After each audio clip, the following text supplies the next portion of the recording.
So, yeah.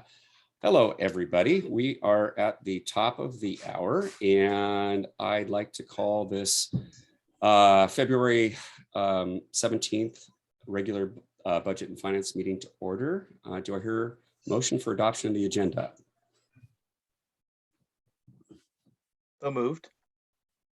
Second. It's been moved and seconded. Any discussion? All those in favor, please say aye.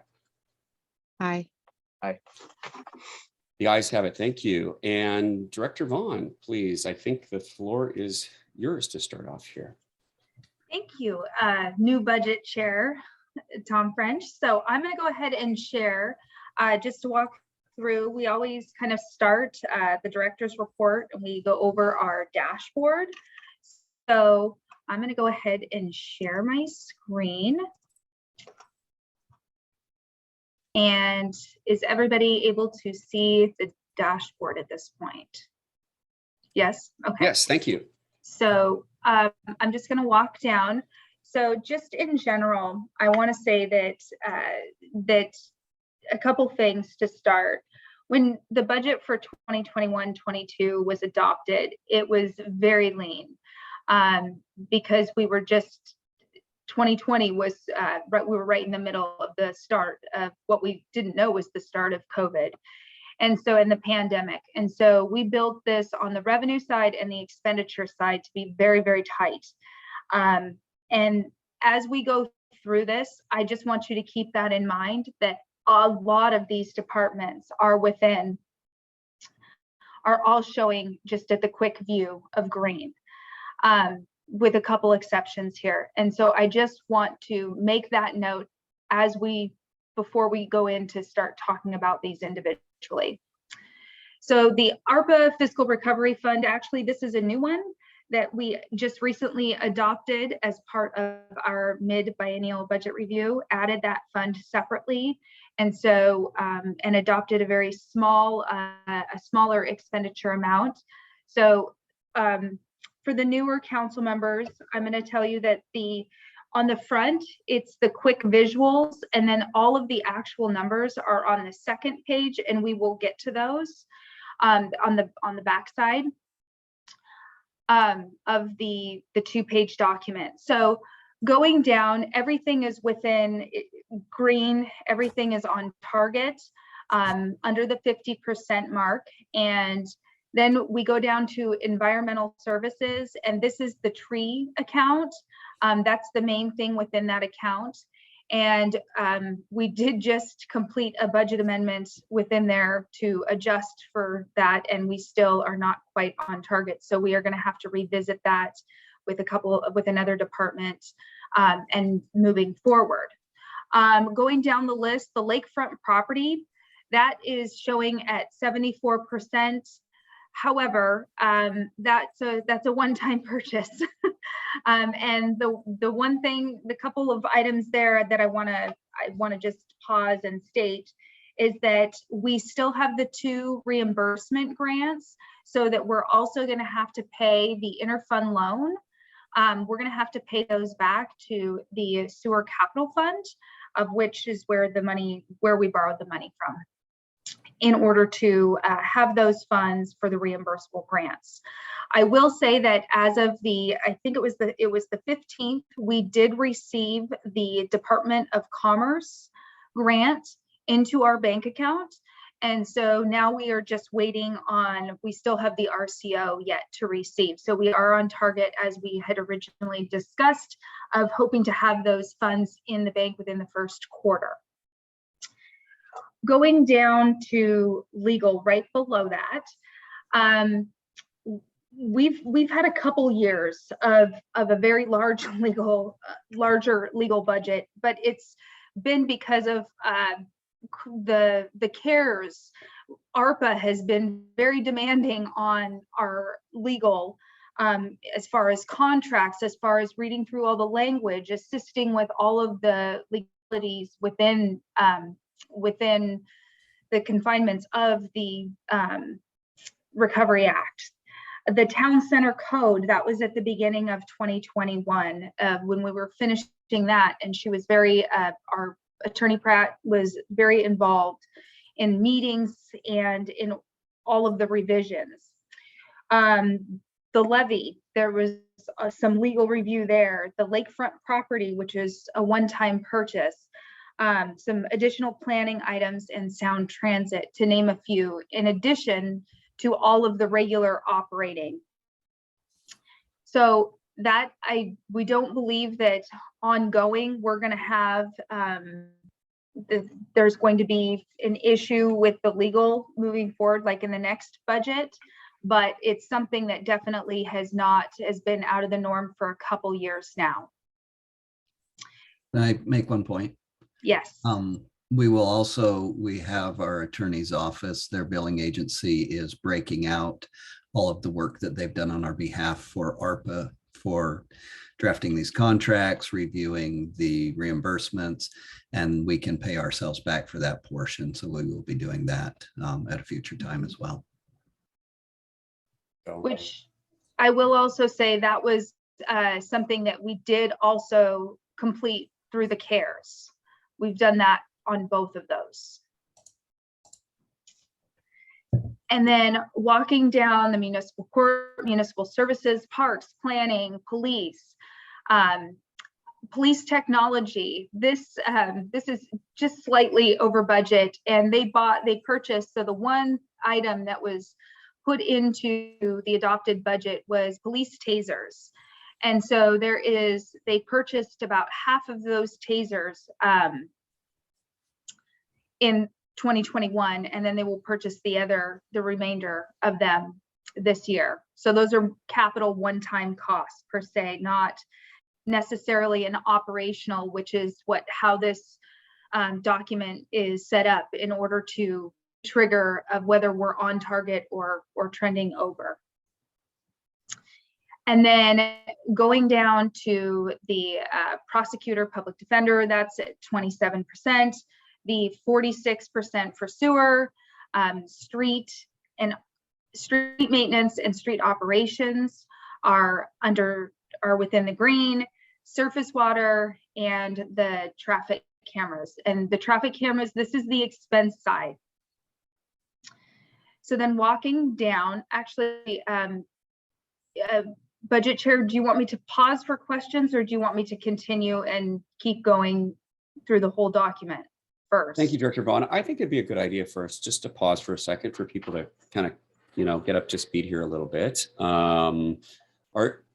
Folks, do you have any questions here? Just by the by, since this is the first budget and finance meeting, I would be remiss if I didn't mention that. So we have three voting members: Councilmember Riddle, Councilmember Lebo, and myself.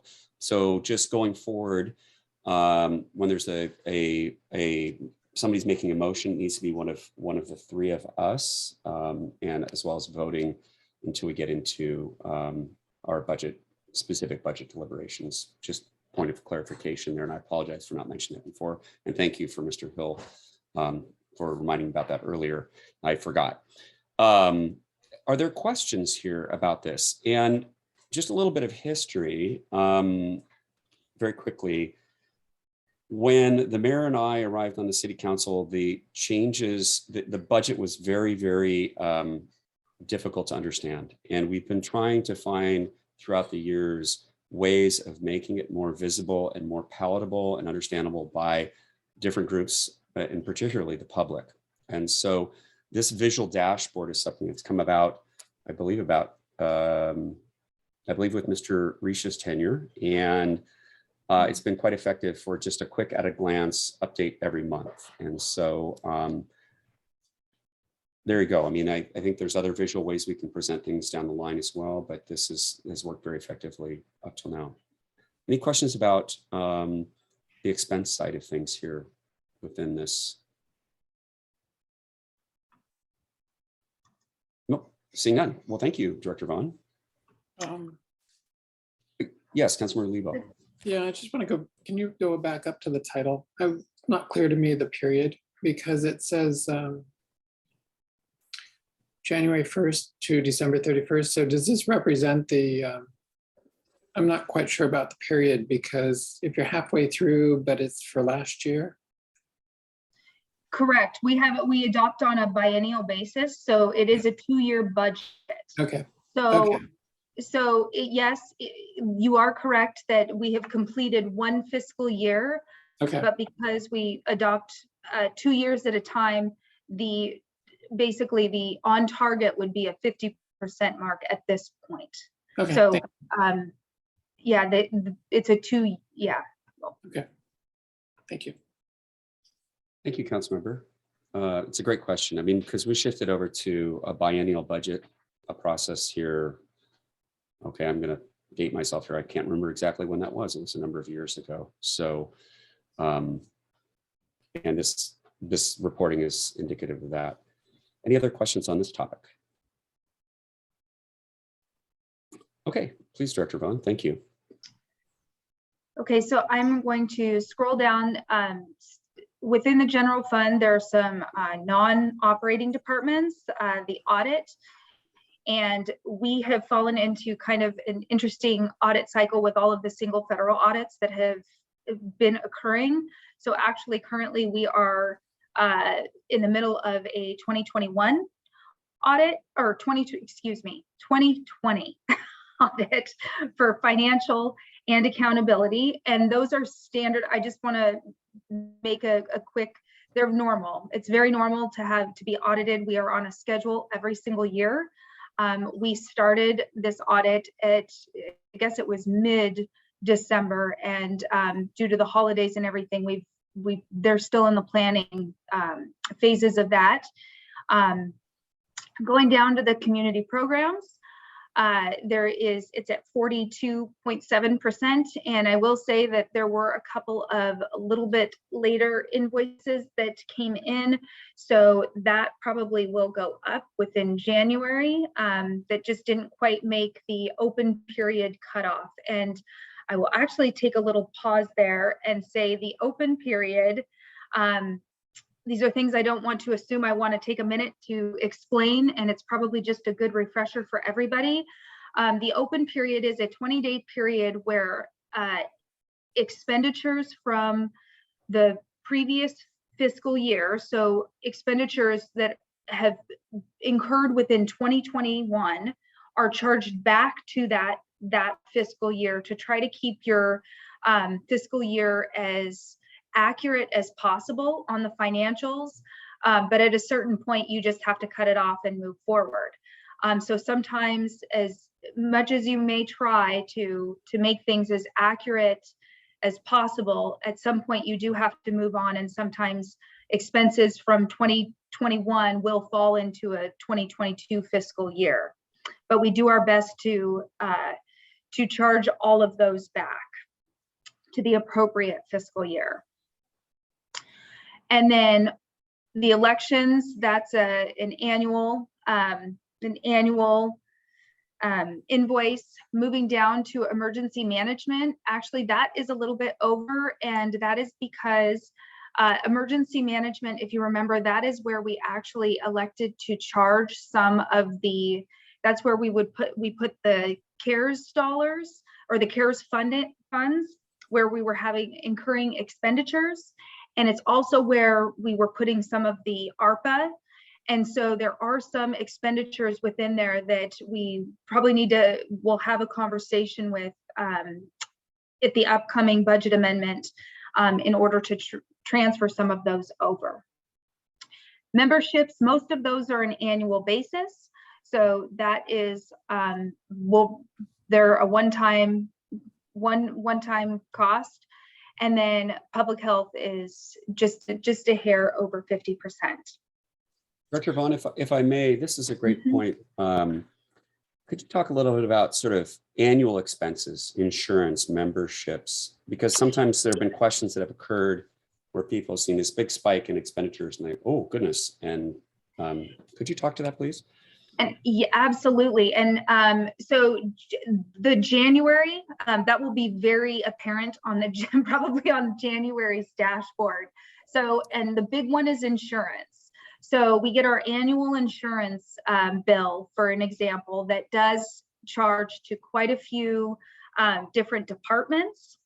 And that is just a one-time, once a year bill, which is very similar to the memberships. You will pay a one-time fee or one-time invoice, but then it will skew some of your operational expenditures. So it will show that it's very high, even though there's one line item within your budget that you're only going to have one time a year. And so that can skew some of the reports for the first part of the year, basically. Thank you for that. Absolutely. I'm going to go ahead and keep going through the revenue by fund.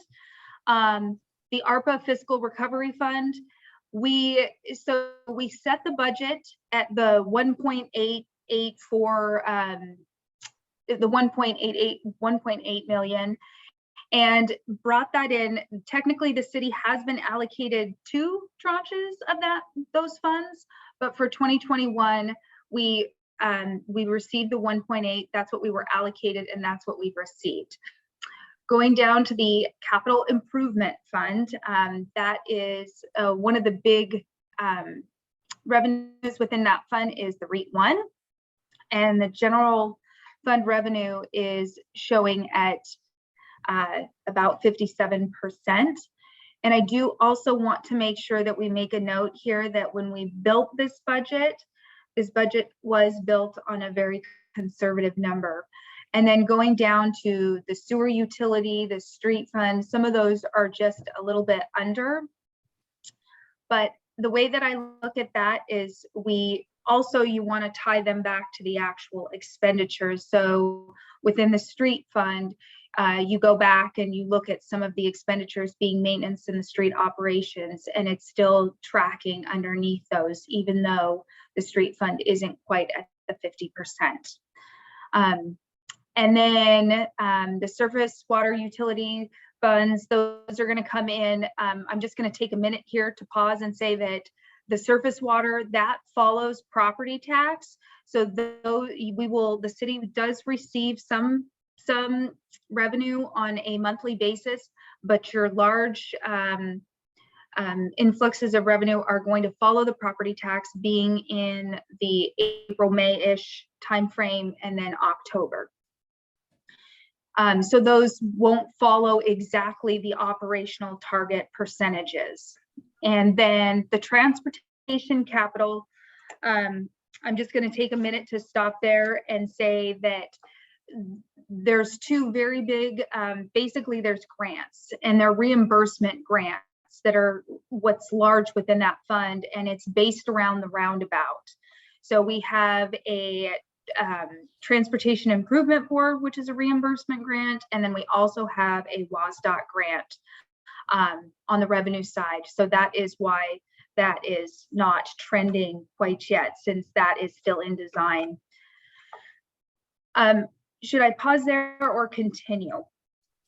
We can just check people's pulses here and see, are there any questions so far? Yes, Councilmember Riddle, please. So just thinking about the street fund and then the street operations and maintenance, is that something that fluctuates seasonally? And maybe this is a better question for Public Works Director. Do we see more work during the summer, or is that a kind of a consistent year-round expenditure? I think Director Vaughn can handle that.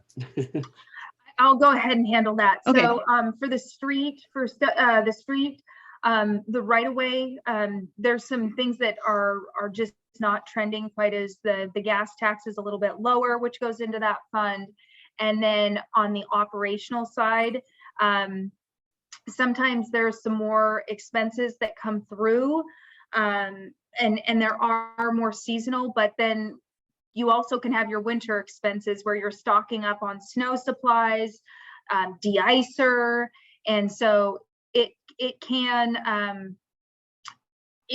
go both ways. And you do tend to, I would say, probably have some larger invoices come through when the county is supporting and doing some maintenance, shoulder maintenance, sign maintenance, some stuff like that can come through more during the summer, spring, summer, fall.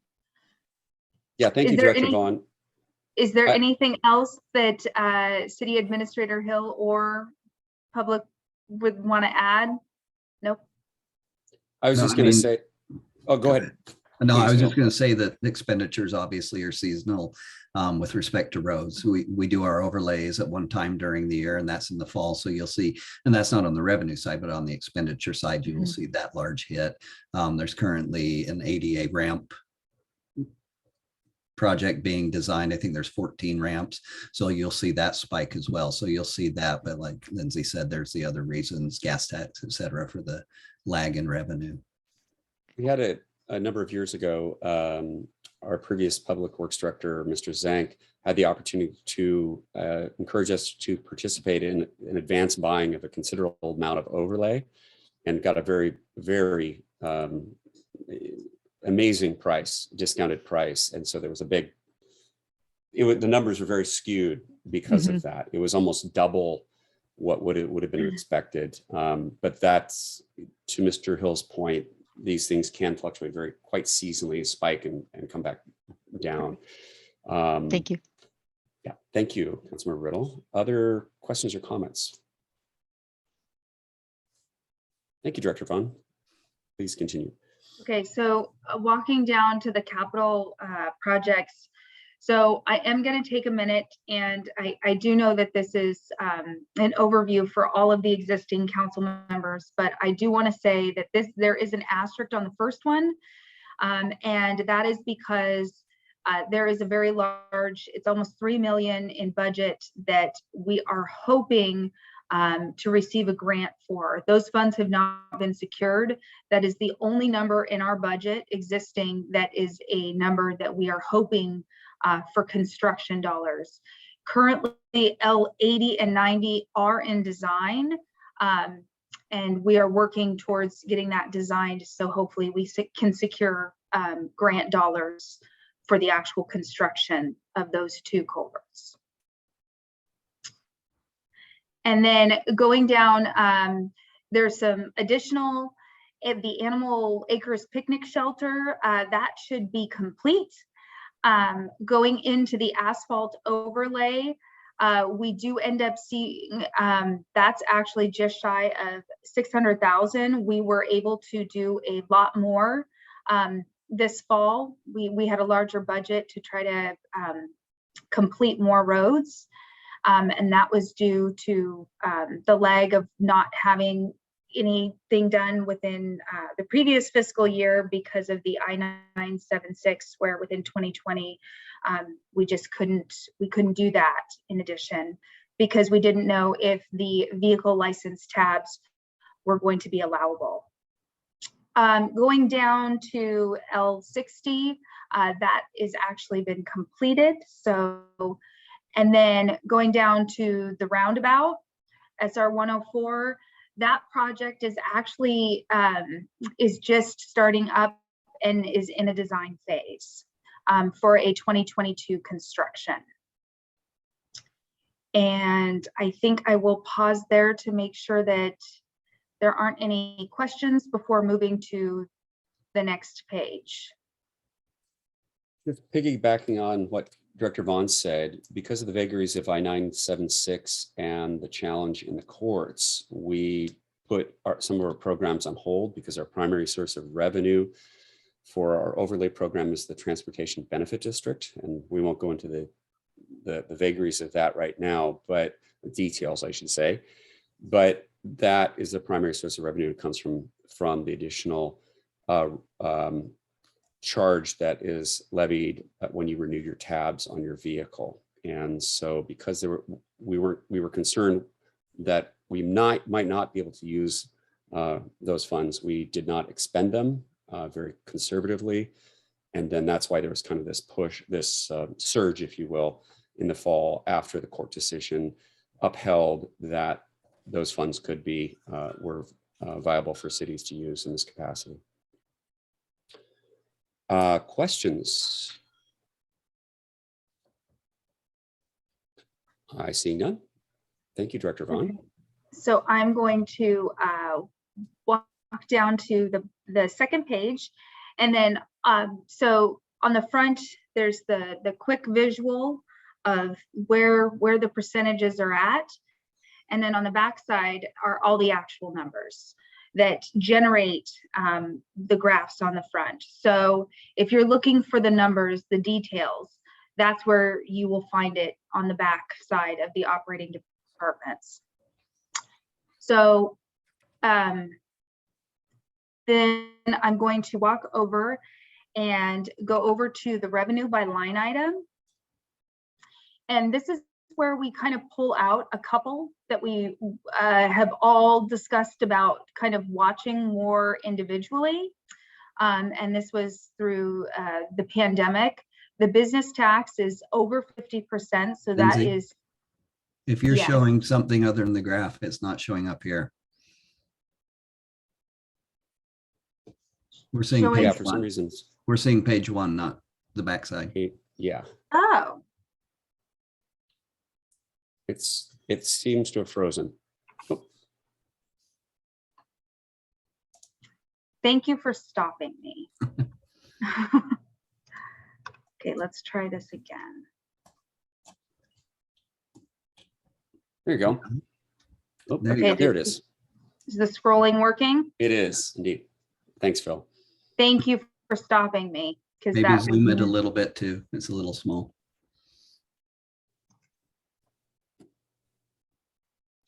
So the business, what I was discussing without having the document in front of everybody is the revenue by line item. Under here, we've pulled out a couple just to highlight on the line item level. Business tax is at almost 52%. Construction permits, that was something that was doing extremely well in 2020, and then definitely slowed down for 2021. The gas tax, the motor vehicle excise tax, that is at 47%, trending just a little under on target. The mechanical plumbing permits are lumping those together. Those are at about 43%. Passport revenue, I actually am going to take a pause here because City Administrator Hill and I had to go remember basically what the series of events was that took place here. So we just reopened passports back in August of 2021. And at that time, we opened it very slowly. We only had one employee that was performing them. They were by appointment only. And we since have spooled up to have more employees that are handling and the passport revenue. And in addition, on Saturdays, we have 3 employees that are now, and it's all by appointment only. And I think that the city has definitely arrived on the decision that that is the cleanest way to operate our passports for the future. And however, that being stated, it definitely is not on target for what we anticipated being able to bring in as revenue. And then going down to the real estate excise tax for REIT 1 and REIT 2, those are both coming in extremely strong at this time. And then the sales and use tax, those are also coming in at almost 67%. And I believe that concludes that. Is there any? I was just going to hop in really quick on the construction permits, and I think everybody understands. But in 2020, we had a lot of building. We had a lot of people adding offices, redoing their homes. We had some very large Planet Fitness and some of the county housing projects did some major remodels. 2021, we saw a sheet of plywood go from $25 to $80, $90. And we just watched construction just drop off in the city. And to date, now that lumber prices, things are coming back down, somewhat, we've seen a January and February stronger than 2021. So looks like the construction industry for, within the city is coming back, but 2021, because of commodities, was very hard. Thank you, Phil. So talk about REIT a little bit, Lindsay. There haven't been that many transactions. Is it just the value of the transactions is so much higher, or? Yes, and please don't forget that we did purchase the lakefront property. Oh, right. So there was a very large transaction in itself, but REIT has been trending high for the last couple of years. So there just has been a shortage of houses, and as soon as they come on the market, they're sold. So and yeah, so I mean, I don't think it's just specific to. There's still a lot of real estate transactions taking place as soon as they hit the market. That the housing market is still extremely hot, and we're seeing that reflected in the numbers. Could you also speak to the sales and sales tax, particularly question? I mean, we've just for the benefit of our new council members, relative to the pandemic, we've seen big changes there. There's a couple things that have changed. Definitely, it didn't used to be the point of destination sales tax, and that's recently a few years prior. And then in addition, when the pandemic hit, buying practices, how people were purchasing things, everybody was going on more so to purchasing things online and having them delivered to your home. And so therefore, bedroom communities were starting to see a much larger sales and use tax than they had in the past. And so that was, and it's been something we've been cautiously watching because we don't want to, because it is an ongoing, revenue, but we want to make sure that that trend is truly sticking. Thank you very much. Colleagues, questions about where we are here, what she's just recently presented? It's a lot to absorb, I know, and but there'll be plenty of time for you to get up to speed on this before we hit budget season. Please, Director Vaughn. And then I'm just going to scroll down and say that there's the capital down here. This is all presented. These are just the actual numbers, but that's all presented on the first page on the graphs that we went over. So we have discussed everything on the December 2021 dashboard. And then I'm going to stop sharing my screen so we can see each other. And then I just want to conclude the dashboard by saying that this document was not included on as an attachment as it states on the agenda, and it will be posted at the latest by Monday to the agenda, in addition to being emailed out to all council members this evening. So you can have the document in hand. The city also posts this to the city website on the finance page. So there's multiple places where it can be found. There will be. Are there any other questions on that, or? Colleagues, any questions on the director's report and the budget monitoring dashboard? Yes, Vice Chair Cassover. Very much, Deputy Mayor, or I guess tonight you're chair, right? Lindsay, I'm afraid I joined a minute or two late, and so I'm not sure whether you explained why it is that we don't have a budget meeting in January, what it is your department is doing in January. Did you go over that just for the benefit of all of our new members? Well, I will again. So in January, what we call the open, well, finance is very busy. Let's just say that for a fiscal year cutoff, going to the next fiscal year, there's a lot to do.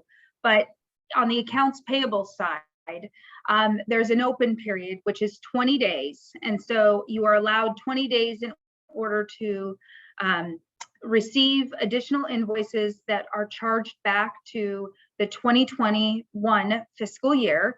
And so we gather as many of those invoices as possible in order to charge them back to the appropriate fiscal year to make sure that all of our financials are stated as accurately as possible.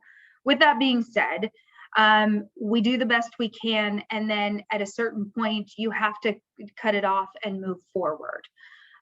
So that only stands for the expenditures. Anything on the revenue side, once the calendar year, December 31st, once that's completed, then it rolls over to the next year.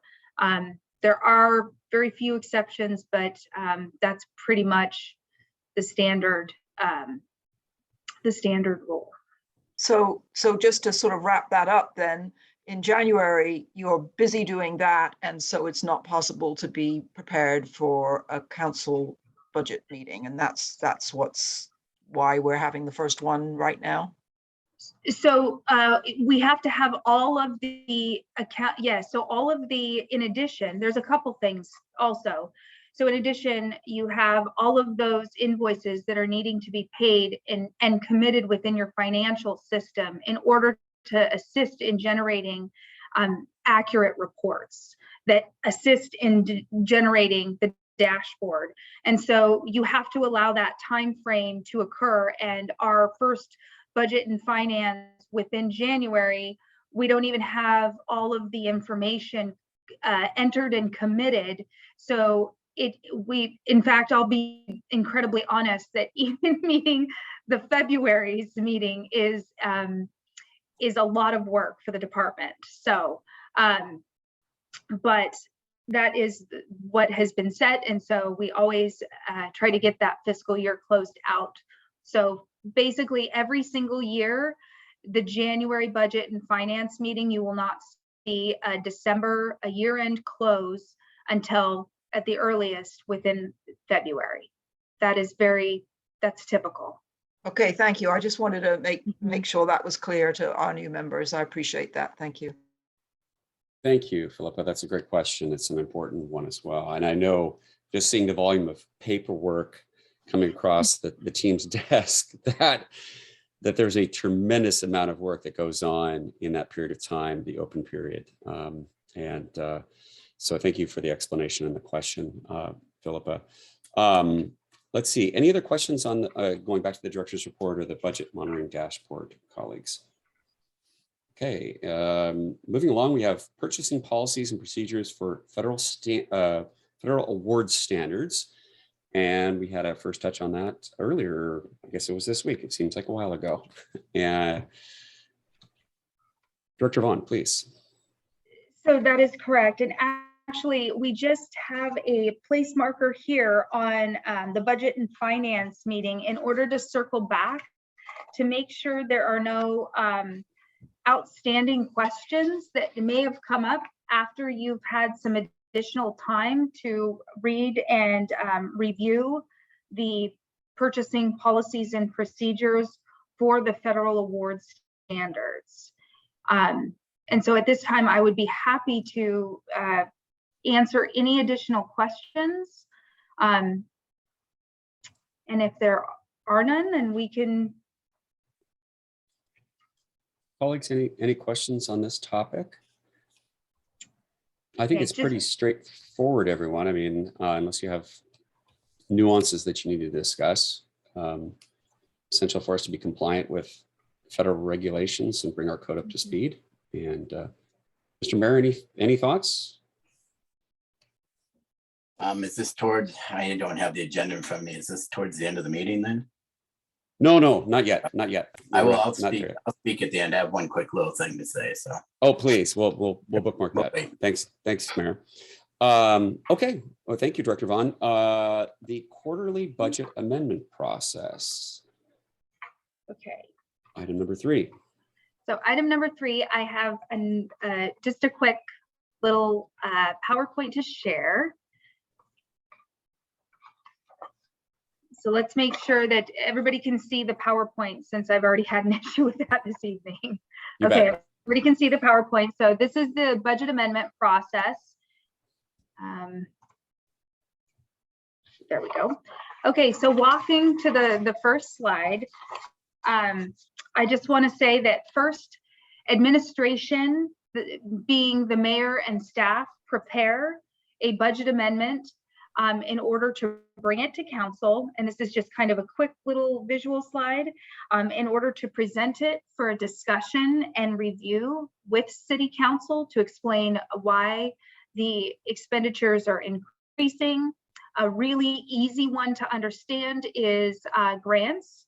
So when the city receives an additional grant, which could require an additional expenditure, then the city would budget amend that grant in order to increase the revenue and increase the expenditure of which it's paying for. And once the city council has had the time has been presented a budget amendment and they have had time to review it and discuss it with staff, then the completion is the adoption, which then moves into creating that as the new amended budget. So walking through, this is kind of just an overview in general. I just, and this should be information, just a quick review of information for all council members, even the new council members, as I did go over some of this at the for our new council orientation. However, I just want to make sure before we get to the final slide that we re-review it so that that makes sense. So the adopted any adopted budget, whether it's the 2021, 2022, it's a living document. We do the best we can with the knowledge that we have, and it is based on a set of predictions about the future. With that, I just want to say that this specific budget, the 21-22, has been extremely challenging with the pandemic.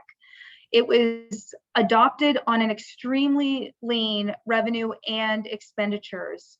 And budget amendments are basically the formal adoption of a change in allocation. And it's on both sides, the revenue and the expenditure side of a budget. And then to continue, typically, as I stated at the beginning, it originates with the administration, being the mayor and staff. And then it must be passed by the majority of city council at an open public meeting. Budget amendments do not require a public hearing. And there are not specific timelines. However, with that being said, a budget amendment must be passed before fiscal year end. So, and on this slide, I just put December 31st of whatever year it is. So even though we do adopt, if some large change, if we would need to make sure that on the expenditure side that we have that budget amended, even though we have a 2-year budget, by the end of that fiscal year, if we were exceeding budget allocations. And then walking into some tables. This is an example from the previous mid-biennial budget amendment. To just give some examples to see, this will look very familiar to council members that went through this process. And I just picked this one because it's a quick, easy number. It was a $40,000 grant that was received from the Department of Ecology for the purchase to assist in the payment of the backhoe. But I chose it because it's a quick, round, easy number. We have the $40,000 that we added to the revenue, and then we transferred it out because we purchased the backhoe in the Vehicle and Equipment Replacement Fund. And so we transferred it into that fund, which is where we had paid for the expenditure to expand that budget. So there will always be a basic table to try to explain what fund and the title of what transaction is occurring and why. And then in addition, down below, and the second piece will be adopted within the ordinance. So the table that you're seeing above would normally we present that in like the agenda cover.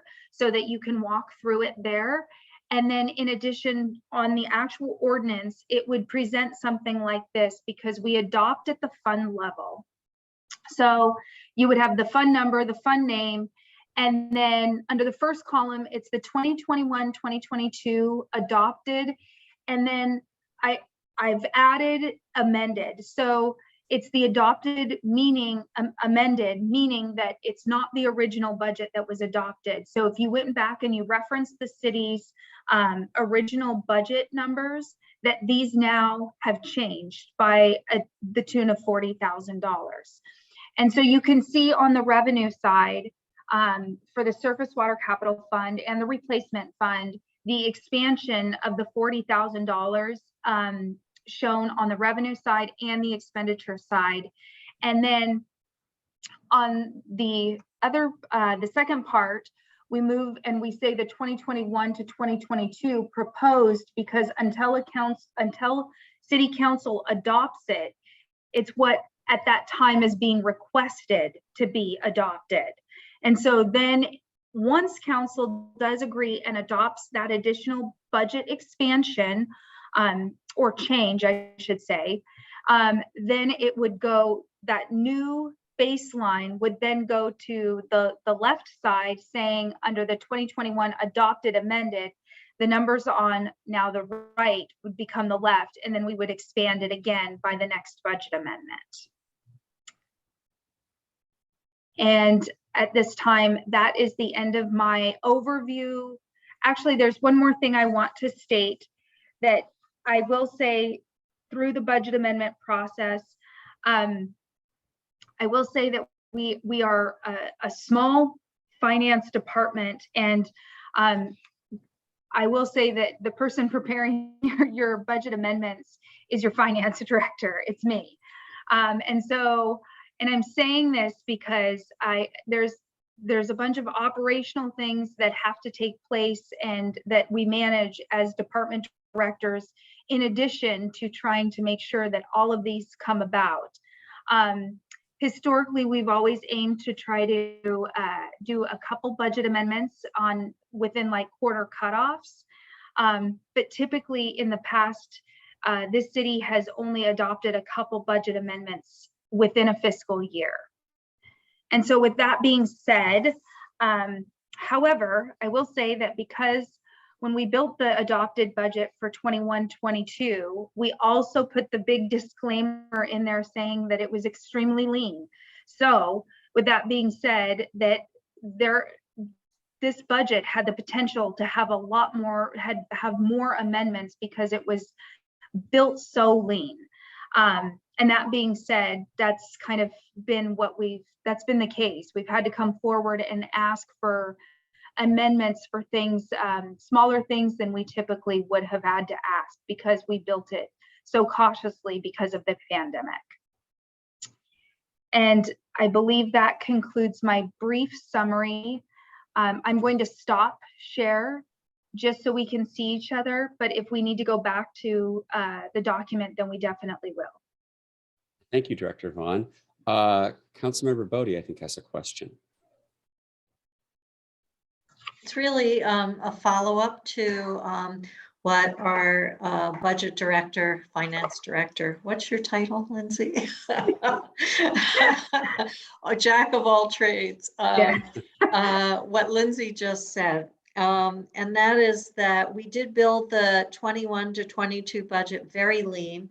We're very fortunate that Ms. Vaughn and Mr. Hill immediately saw where things were going with the pandemic and took steps to make sure that we reined in any discretionary spending. And our whole staff took a lot of belt tightening, both on their projects and on their salaries. So we weathered the early and mid stages of the pandemic a lot better than some bigger cities. Some cities actually even laid people off. So I think we were very fortunate to have the foresight and the leadership from our team. And I just wanted to share that, because we are a small city and it could have gone the other way without the kind of leadership that we have. So it's Thank you, just Council. a compliment here and a little bit of background.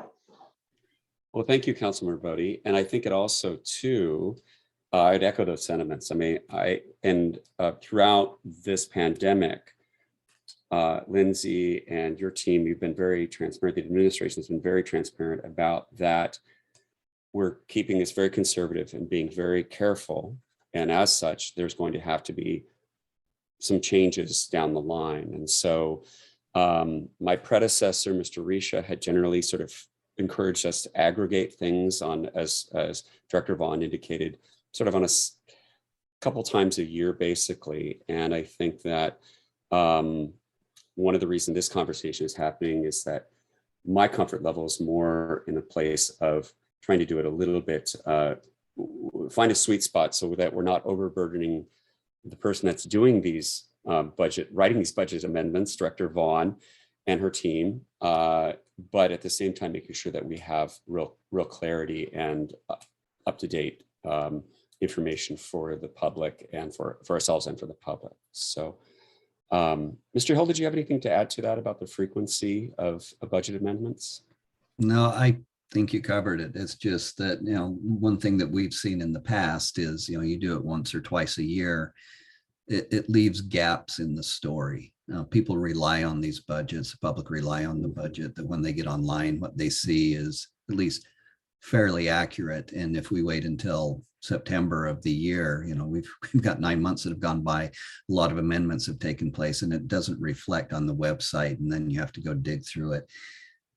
We also will have the support of switching over to ClearGov, and that will be more real time for the public as well, to be able to follow, search the budget exactly by their search terms, that they, what they're exactly looking to find. And so, and talking to Lindsay, it was kind of finding that balance of being able to provide this without burying the finance department in budget amendments, because we did set ourselves up. We knew going into this budget, has been stated, that everything was very tight. We, even as tight as we made it, revenues and expenditures were still, imbalanced, and, things have been turning around, and we've been making those course corrections as the budget numbers, as the revenue comes back stronger than our anticipated recovery. And so that's why we're here. Thank you, Mr. Hill. Yes, Councilmember Riddle, please. Thank you. Just a couple comments more than questions, but to sort of reiterate what we saw on the last slide, that we do internal tracking kind of at that line item level, but as a city and as a council, we adopted that fund level, which is, so there's two different levels that it's sort of being watched at, and we get to watch it at the highest bulk number level, if you will. So just didn't want that to slip by for those that may not have caught that. And then, Lindsay, could you talk just briefly about how these sort of budget adjustments work when it comes to relation to our reserves that we have, especially thinking that we were rather lean in this last budget cycle, and we were getting real close to some of our reserve caps, or at least we thought we might have. Could you talk a little bit about how that works into this budget amendment process, and if we ever dip into it, or how that might be handled? Yes, actually, originally when we built the budget, if you remember, we anticipated, we brought you what we felt was going to be the worst case scenario. And that's what we said very transparently. We said, we want to be coming back to you saying we have additional funds, not the situation is going the other way. And so we did that very transparently, going in, saying that we were definitely cautiously building the budget. So what happens is, at the end of a fiscal year, is then, yes, we have the ending fund balance and the beginning fund balance, and through some one-time revenues that have come through, partially one-time revenues within the general fund, we do not believe that that's going to be the case at all anymore. So that kind of helped fill that little stopgap right there. And If I could add, yeah, I mean, we did anticipate, and we had a number where we thought we would have to dip into fund balances, rainy day funds, if things didn't turn around. Yes. Things turned around, we've been able to stay out of those. And I can say at this point forward, we would not bring anything before the council that had an ongoing expense that would rely upon reserves. Until such time as we can bring you a general fund revenue picture, or if something's supported in a different fund, that's what we're looking for before we bring increased expenditures to you. Thank you. And typically those reserves are what percentage of the fund? 16%. 16% is the Higher. minimum that I believe Yeah. our general fund revenue Okay. is. That reserve fund is running closer to 19 to 20%. Okay, So, thank you.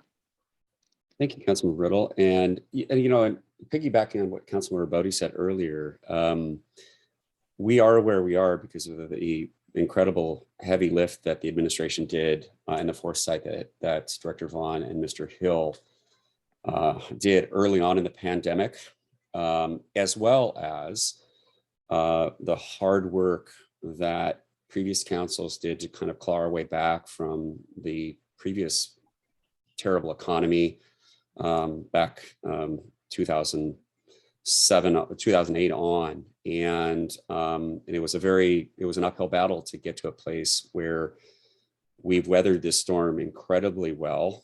And it's a testament to so many people here at the city. If you look at some of our surrounding communities, they had some pretty nail-biting moments. And as indicated, there was layoffs at a number of cities, substantive layoffs. And we were very fortunate that through creative methods and through really careful management, we were able to weather the storm well here. Yes, Vice Chair Castlever.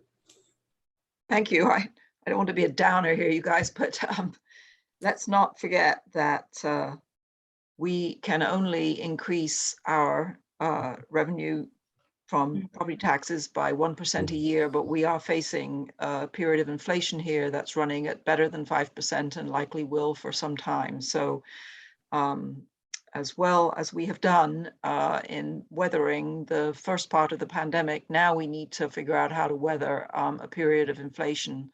So we will be having to continue to look for ways to keep this budget in balance and keep it somewhat lean in the future. So just kind of want to get us back to reality on that one. Thank you. we Well were all taken. thinking it. Mr. Mayor. Yeah, I just wanted to, I was gonna say this a little later, just so everybody knows, when you guys get the budget in November, there will not be any shiny new toys in it. It will have the same exact look that this one does. That's what, we kind of pride ourselves around here on being very conservative when we do the budgets. That's one of the way we've got through the last couple of years because we were thinking ahead of that. But the budget, that's the same way we'll go into it. We have our responsibilities. We have a police department, public works. I'm actually very amazed that we got a giant, beautiful, shiny object that Councilmember Bodie's going to have to figure out what we're going to do with. But somehow we ended up with a lakefront property during all this. So I'm very proud. And since I got the floor, I'm gonna embarrass my finance director a little bit here. I can still remember the day we interviewed her. She was Phil and I's second one. And I will be honest, Phil and I looked at her when she walked out the door, we looked at each other and said, there's our new finance director. We actually said to each other, I don't know if we want to do any more interviews. She really was amazing. And thank you, Lindsay, for taking the job. You've done a great job and we really appreciate it. And I don't know what to do. And Tom, when you go and you think she's busy that month, she's busy every month. She is amazing. And I just want to let the new council members know that there's not going to be any surprises. I've been very proud of the budgets I've been able to put forward, and all the work goes on with the staff, but they are pretty much what they are. And we like to get through them in an orderly fashion. We will do whatever we can to work with you. But again, Lindsay, thank you. Phil, thank you. I've got a pretty good running record. Even you, Jeff, you're a good guy too. Just don't worry about it. I'll bring you up at another meeting. So thanks, council, for all you do, but just thank you, Philippa, for bringing that up. It's already on my mind that we're not going to go out and break the bank. We're just going to go and be well. By the way, our funds are actually, what's the loss our funds are supposed to be balanced out? Isn't that like 10 or 11% or something? 16. Oh, 16's our number. Statutory is I think it's 8. 8. Yeah, it's really So, low. We've been pretty proud Not of in my that. comfort zone. So 16 is a best practice. yeah, so I think we want the same conversation. We're having this conversation next year, that we made it through this year just as good as last. So thanks for all the work you guys will be putting it in. And that's about it. And thanks again, guys. Appreciate it. Thank you. Yes, Commissioner. Mr. Hill. Since it's budget and finance, a few council members know, but on Tuesday night, Corey Roche and I attended a meeting with Conservation Futures Tax and have received, well, the committee has recommended that we receive another $625,000 towards the lakefront property. This still requires action by the King County Council to adopt that. And so we will be reaching out to Councilmember Dembowski to encourage him to support that recommendation from that committee.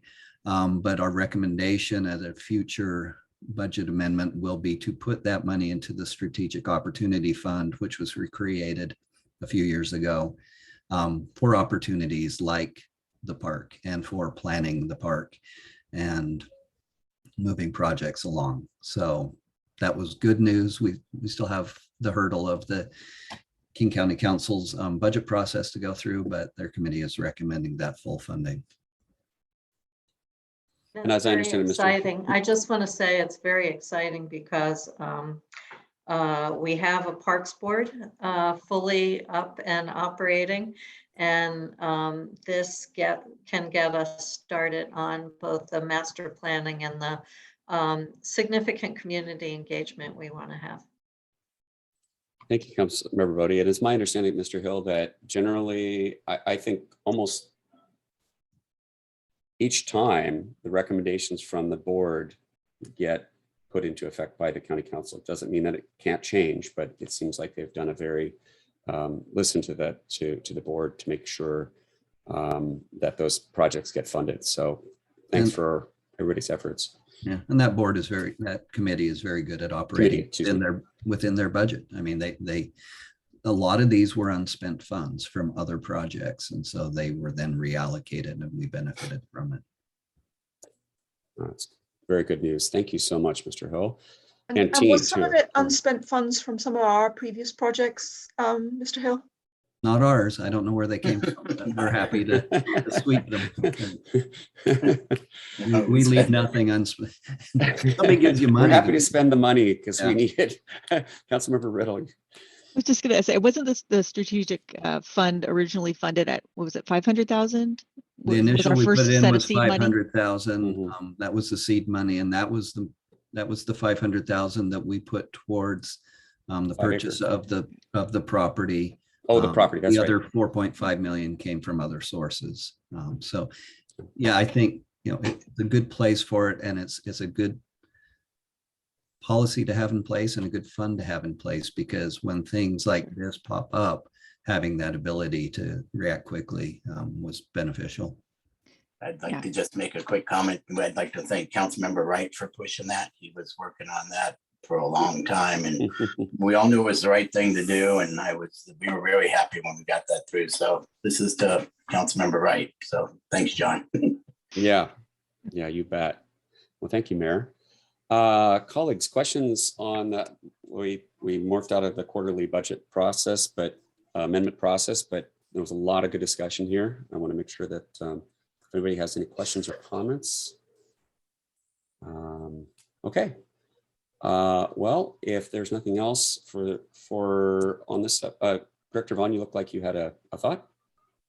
I just didn't want you to forget citizen comments. That's where I was going. Okay. Yeah, I appreciate you keeping me on point here. If nothing else, let's check and see if we have any members of the community that would like to weigh in on some of the topics we have. Mr. Anderson or Mr. D, it looks like you're out there. Would you like to make any comments on tonight's meeting?